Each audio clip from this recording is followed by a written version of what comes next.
ஐயா விஸ்வநாதன் அவர்கள் ஒரு மிக தலைசிறந்த ஒரு போராளி. அவரை வாழ்நாளினுடைய முன்பகுதியில் எப்பொழுதுமே நான் சந்தித்ததில்லை. சிகாகோ நகரத்திலே, அமெரிக்காவினுடைய பல பகுதிகளிலே பல ஆண்டுகள் தொடர்ந்து பணியாற்றி கொண்டிருந்தவர். தமிழ் சங்கத்திலும் தமிழர்களை அமெரிக்க மண்ணில் ஒருங்கிணைப்பதிலும் முன்னணியில் இருந்தவர். நான் அவரை சந்தித்த காலம் என்பது மிக மிக நெருக்கடியான ஒரு காலம். அந்த காலம் என்னவென்றால், முழு இலங்கை இராணுவமும் யாழ்ப்பாண தமிழ் மக்களின் மீது மிக கடுமையான குண்டு மழைகளை பொழிந்து கொண்டிருந்த காலம். அந்த நேரத்தில்தான் அவரை முதலில் இந்திய கம்யூனிஸ்ட் கட்சியினுடைய தலைமை அலுவலகமாக இருக்கக்கூடிய பாலன் இல்லத்தில் நான் சந்தித்தேன். அவர் மிகவும் அவசரமாக சிகாகோவிலிருந்து வந்து விமான நிலையத்திலிருந்து என்னை வந்து பார்த்தார். பார்த்தபோது அவர் சொன்னது, உலகம் தழுவிய முறையில் இருக்கக்கூடிய கம்யூனிஸ்டுகள் யுத்தத்தை நிறுத்த வேண்டும், போர் கூடாது என்று சொல்லுகிற போது, இலங்கையின் மீது இவ்வளவு மோசமான ஒரு யுத்தத்தை இலங்கை அரசு தொடுத்திருக்கிறது, தமிழ் மக்களின் மீது தொடுத்திருக்கிறது. இதை எதிர்த்து கம்யூனிஸ்ட் கட்சி தீர்மானம் ஏன் இயற்றவில்லை என்பதாக அவருடைய உரையை ஆரம்பித்தார். அதற்கு பிறகு தொடர்ந்து பல சந்திப்புகள் நிகழ்ந்ததற்கு பிறகு அருமை தலைவர் பாண்டியன் அவர்கள் செயலாளராக இருந்தார். அருமை தலைவர் நல்லக்கண் அவர்கள் அகில இந்திய நிர்வாகக் குழு உறுப்பினராக இருந்தார். அவரிடம் இந்த கருத்துக்களை படிப்படியாக பேசி, ஹைதராபாத்திலே நடைபெற்ற இந்திய கம்யூனிஸ்ட் கட்சியினுடைய மாநாடு, அந்த மாநாட்டில் முதல் முறையாக இந்திய கம்யூனிஸ்ட் கட்சியினுடைய அகில இந்திய தலைமை இலங்கை தமிழ் மக்களின் மீது தொடுக்கப்பட்டிருக்கிற அந்த யுத்தத்தை உடனடியாக நிறுத்த வேண்டும், நிறுத்துவதற்குரிய அனைத்து நடவடிக்கைகளையும் இந்திய அரசு செய்ய வேண்டும் என்ற தீர்மானத்தை கம்யூனிஸ்ட் கட்சி முன்மொழிந்தது. அந்த தீர்மானம் வருவதற்கு அருமை தலைவர் பாண்டியன் அவர்களும் அருமை தலைவர் நல்லக்கண் அவர்களும் நானும் காரணமாக இருந்தாலும் கூட, இந்த கருத்தை கொஞ்சம் கொஞ்சமாக உருவாக்கி செயல்படுத்த வேண்டும் என்ற தீவிரத்தை உருவாக்கி காட்டியவர் ஐயா விஸ்வநாதன் அவர்கள். அது மட்டுமல்ல, இந்தியா முழுவதும் இருக்கக்கூடிய பல பகுதிகள், உலகம் முழுவதும் இருக்கக்கூடிய பல பகுதிகள், அங்கு இருக்கிறவர்களையெல்லாம் சந்தித்து அந்த யுத்தத்தை நிறுத்துவதற்குரிய மிக கடுமையான முறையிலே அவர் பாடுபட்டதை என்னால் மறக்கவே முடியாது. ஈழத்தமிழர்களை பாதுகாப்பதற்காக பல போராட்டங்கள் நம்முடைய தமிழ்நாட்டில் நடந்திருக்கிறது. 100க்கு அதிகமானவர்கள் இறந்து போயிருக்கிறார்கள். முத்துக்குமரன் தன்னுடைய உடலில் தீ வைத்து தன்னை அழித்து கொண்டிருக்கிறார். இந்த போராட்டத்திலே பல்வேறு போக்குகளை பார்க்க முடியும், டிஃப்ரெண்ட் ட்ரெண்ட். அதிலே தங்களை காட்டிக்கொள்கிறவர்கள், நாங்கள் தான் இதற்கு முழுமையான காரணம் என்பதாக பறைசாற்றி கொள்ளக்கூடியவர்கள், இப்படிப்பட்ட பலரை ஈழ விடுதலை போராட்டத்திலே பார்க்க முடிந்தது. ஆனால் கண்ணுக்கு தெரியாமல், யாருக்கும் தெரியாமல், தான் செய்கின்ற பணி என்பது அடுத்தவனுக்கு தெரிந்துவிடக்கூடாது என்பதற்காக தன்னை அர்ப்பணித்து கொண்ட ஒரு பெருந்தகை உண்டென்றால், நான் அறிந்தவரையில் ஐயா விஸ்வநாதன் அவர்களை முதலிடத்தில் வைத்து தமிழக மக்கள் பாராட்ட வேண்டும் என்பது என்னுடைய விருப்பம் என்பதை நான் இங்கே பதிவு செய்கின்றேன். அந்த அளவிற்கு. அதன் பிறகுதான் அவருடைய முழு வரலாற்றையும் கேட்கிற போது, தமிழ் மக்களுக்கு ஏற்பட்டிருக்கக்கூடிய இந்த கொடுமைகளை எதிர்த்து மிக மிக அதிகமாக தன்னுடைய வாழ்நாளினுடைய ஒரு பெரும்பகுதியை அமெரிக்க மண்ணிலே அவர் செலவு செய்தார் என்பதை நண்பர்கள் மூலம் நான் அறிந்தேன். இதனால் அவர் தன்னுடைய குடும்பத்தை சரியாக பராமரிக்க முடியவில்லை.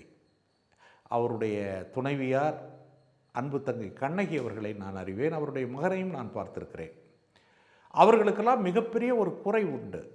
ஒரு தந்தை என்ற முறையிலே தனக்கு செய்ய வேண்டிய கடமைகளையெல்லாம் முழுமையாக அப்பா செய்யவில்லை என்ற குறை அவருக்கு மகனுக்கு இருக்கிறது.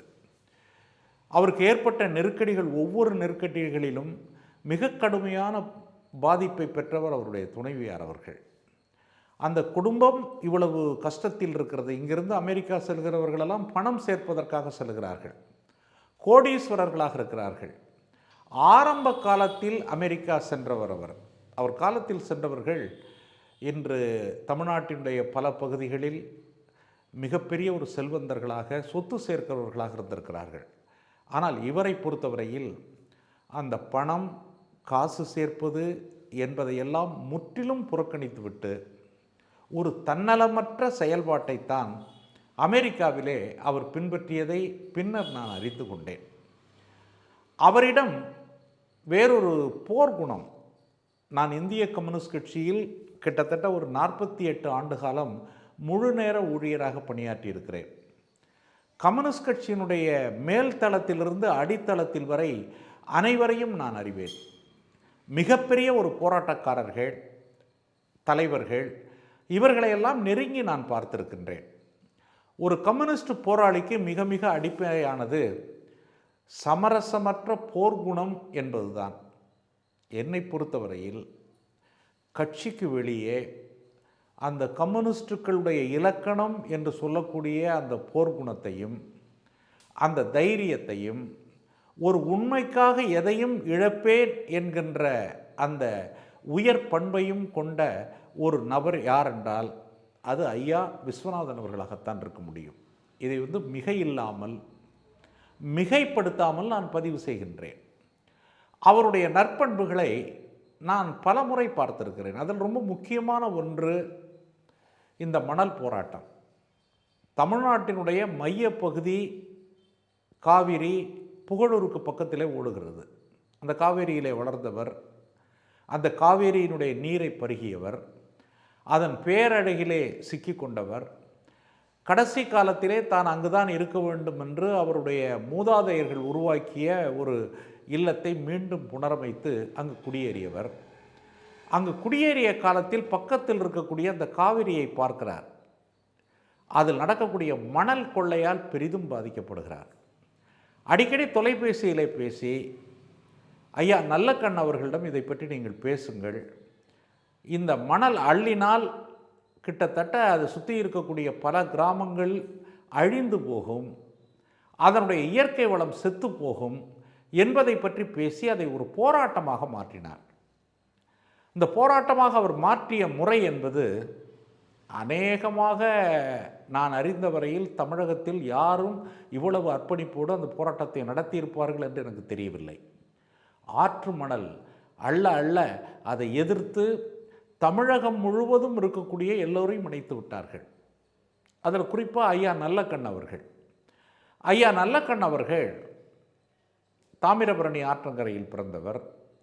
தாமிரபரணியிலே சட்டத்திற்கு புறம்பாக மணல் அள்ளுவதை தடுக்க வேண்டும் என்பதற்காக மதுரை உயர் நீதிமன்றத்திலே கிட்டத்தட்ட ஒரு 2 மணி நேரம் வழக்கறிஞர் அல்ல, இவரே வழக்காடினார்.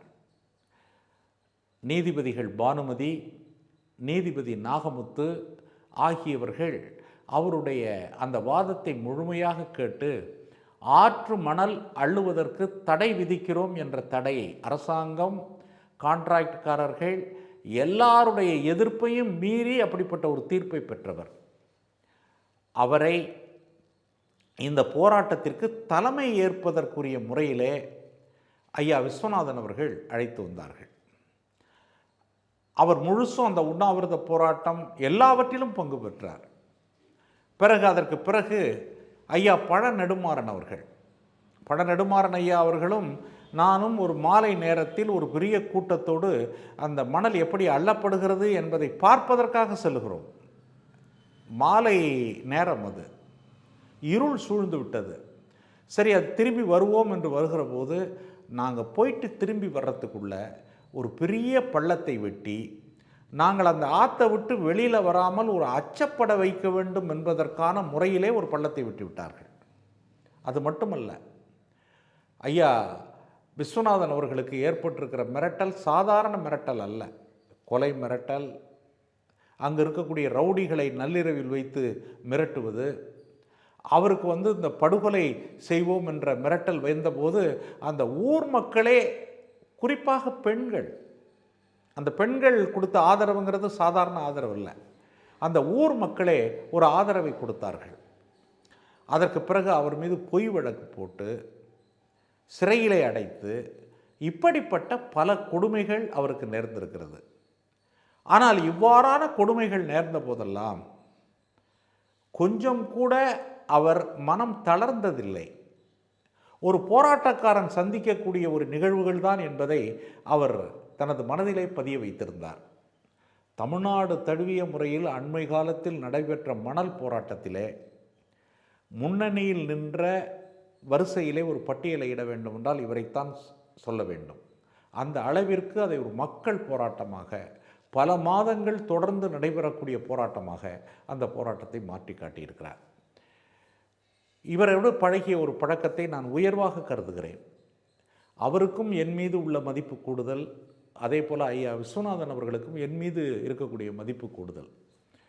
அவரது குடும்ப உறுப்பினர்கள் எனக்கும் அவருக்கும் இருக்கக்கூடிய நட்பை நன்கறிவார்கள். எனது மகன் புகழ், அவருடைய திருமணத்திற்கு அவர்கள் சகோதரர்கள் அனைவரும் வந்திருந்தார்கள். அது அவர் மீது நாங்கள் வைத்திருக்கின்ற அன்பையும் என் மீது அவர் வைத்திருக்கக்கூடிய அன்புக்குமான ஒரு சாட்சியாக நான் கருதுகிறேன். என்னுடைய மனைவி, என்னுடைய பிள்ளைகள் எல்லாம் மிக கூடுதலான ஒரு உணர்வை கொண்டவர்கள். அதனால்தான் அவருக்கும் எனக்கும் இருக்கக்கூடிய அந்த அன்பு, பற்று என்பது பிரிக்க முடியாத ஒன்று. போராட்ட காலங்களில் ஏற்படக்கூடிய உறவும் நட்பும் காலத்தால் பிரிக்க முடியாது என்பதற்கு அவருக்கும் எனக்கும் இடையில் அமைந்த தோழமை ஒரு முன்னுதாரணமாக கருத முடியும். நண்பர்கள், அந்த காலத்தில் தான் நண்பர்கள் ரமணி, இன்னும் பல நண்பர்கள்.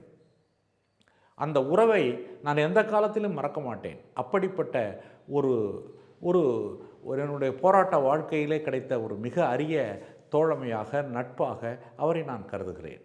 அதனால்தான் அவருக்கு ஏற்பட்ட நெருக்கடிகள் ஒவ்வொன்றிலும் நான் மட்டுமல்ல, இந்திய கம்யூனிஸ்ட் கட்சியினுடைய தலைவர், அருமை தலைவர் நல்லக்கண் அவர்களும் கூட இருந்து நாங்கள் பணியாற்றினோம். அதே போல் பெருமதிப்பிற்குரிய குளத்தூர் மணி அவர்கள், முகிலன் அவர்கள், இப்படிப்பட்ட பலர். இவர் உருவாக்கி வைத்திருக்கிற அந்த இளைஞர்கள் படையை பார்த்தால் ஆச்சரியமாக இருக்கும். நம்முடைய ராஜேஷ், அருண், மருத்துவர் அருண், இன்னும் பல பேர். இப்படிப்பட்ட ஒரு மிக அரிய, யாரிடமுமே அமையாத ஒரு உயர் குணத்தை கொண்டவர் விஸ்வநாதன் ஐயா அவர்கள். நிதானமாக, நான் உலக வரலாற்றிலே பல தலைவர்களை பார்த்திருக்கின்றேன். அந்த தலைவர்களை ஸ்ட்ராட்டஜிஸ்ட் என்று சொல்வார்கள். ஒரு செயலை வடிவமைத்து அதில் வெற்றி பெறுவதில் மட்டும் கவனம் வைத்திருப்பவர்கள் தான் ஸ்ட்ராட்டஜிஸ்ட். அப்படிப்பட்ட ஸ்டாலினை பற்றி அப்படி சொல்வார்கள். உலக வரலாற்றிலே பல தலைவர்கள் தெரிய மாட்டார்கள். அவர்கள் ஒரு இயக்கத்தை நடத்துவதிலே வல்லுநர்களாக இருப்பார்கள். அப்படிப்பட்ட ஒரு வல்லுநராகத்தான் ஈழ விடுதலை போராட்டம் நடைபெற்ற காலத்தில், அப்பாவி மக்களின் மீது குண்டுகள் பொழிந்த காலத்தில் ஒரு ஸ்ட்ராட்டஜிஸ்டாக, அங்கு ஏற்படக்கூடிய பிரச்சனைகளை எல்லாம் தீர்க்கக்கூடிய ஒரு அடிப்படை மனிதராக அவர் விளங்கினார். அதனால் அவர் இழந்த இழப்பு சாதாரண இழப்பல்ல. அவருக்கு ஏற்பட்ட கொடுமைகள் ஒரு சராசரி மனிதன் எவனுக்கும் ஏற்படாத கஷ்டத்தை எல்லாம் அவர் அனுபவித்தார். ஆனாலும் கஷ்டங்களை விட லட்சியம் பெரிது என்பதை தன்னுடைய வாழ்க்கையில் கடைபிடித்தவர். அதே போல தான் இந்த மணல் போராட்டத்தில் எல்லாருமே, அவருடைய உறவினர்கள், நண்பர்கள் எல்லாருமே சொன்னாங்க, அமெரிக்காவில் உள்ளவங்க சொன்னாங்க, உனக்கு வேலை இல்லாத வேலை, இதில் போனினாக்க உயிரே கூட போகலாம் என்று சொன்னார்கள். ஆனாலும் என்னுடைய இயற்கை வளம் அழியக்கூடாது, என்னுடைய ஊர் அழியக்கூடாது என்பதற்காக தன்னையே அர்ப்பணித்து கொண்ட, அதற்காக இந்த நிமிடம் வரை தன்னுடைய கவனத்தை செலுத்தி வரக்கூடிய ஒரு உயர்ந்த பண்பை பெற்றிருக்கிறார் நம்முடைய ஐயா விஸ்வநாதன் அவர்கள். அண்மை காலத்திலே நான் சந்தித்த போது கூட மிக வருத்தத்தோடு சொன்னார், இந்த காவேரியில் கழிவு எல்லாம் வந்து சேர்கிறது, அந்த கழிவுகளை அகற்றாமல் அப்படியே குடிநீராக தமிழகத்தினுடைய பல மாவட்டங்களுக்கு தரப்படுகிறது. அதில் எவ்வளவு வியாதி வரும், எத்தனை குழந்தைகள் பாதிக்கப்படுவார்கள், எவ்வளவு பெரிய இழப்பு தமிழ்நாட்டுக்கு வரப்போகுது. ஆனால் இதை பற்றியெல்லாம் யாரும் கவலைப்படாமல் இருக்கிறார்களே, இதை ஒரு விழிப்புணர்வு இயக்கமாக எடுக்க வேண்டும் என்று குறிப்பிட்டார். இவ்வளவு கஷ்டங்களுக்கு பிறகும் ஒரு 75 வயதை கடந்த பின்னும் இவ்வளவு ஆர்வத்தோடு இருப்பது எனக்கு ஊக்கமாக இருந்தது. எனவே தமிழ்நாட்டில் அண்மை காலத்தில் ஒரு போராட்டத்தில் ஒரு முத்திரையை பதித்த ஒரு மாவீரராக, தன்னையே அதற்காக அர்ப்பணித்த மிகச்சிறந்த ஒரு மனிதராக ஐயா விஸ்வநாதன் அவர்களை நான் பார்க்கிறேன். அவருடைய வாழ்க்கை அடுத்த தலைமுறைக்கு எடுத்துக்காட்டு, அவருடைய வாழ்க்கை அர்ப்பணிப்பாளர்களுக்கு எடுத்துக்காட்டு, அவருடைய வாழ்க்கை சமரசமில்லாமல் போராடினால் அவன் தன் கொண்ட கொள்கையிலே வெற்றி பெற முடியும் என்பதற்கான முன்னுதாரணத்தை கொண்டது. இன்றைய சூழலிலே ஜாதி, மதம், இனம் என்ற அடிப்படையில் மக்களை பிரித்து கார்ப்பரேட் கொள்ளைக்கு வழிவகுத்து கொண்டிருக்கிற இந்த நேரத்திலே கார்ப்பரேட் கொள்ளையை எதிர்த்து நடத்துகிற போராட்டங்கள் எல்லாவற்றுக்கும் ஒரு முன்மாதிரியான ஒரு போராட்டத்தை வடிவமைத்தவர் நம்முடைய ஐயா விஸ்வநாதன் அவர்கள் என்பதை நான் பதிவு செய்ய விரும்புகின்றேன்.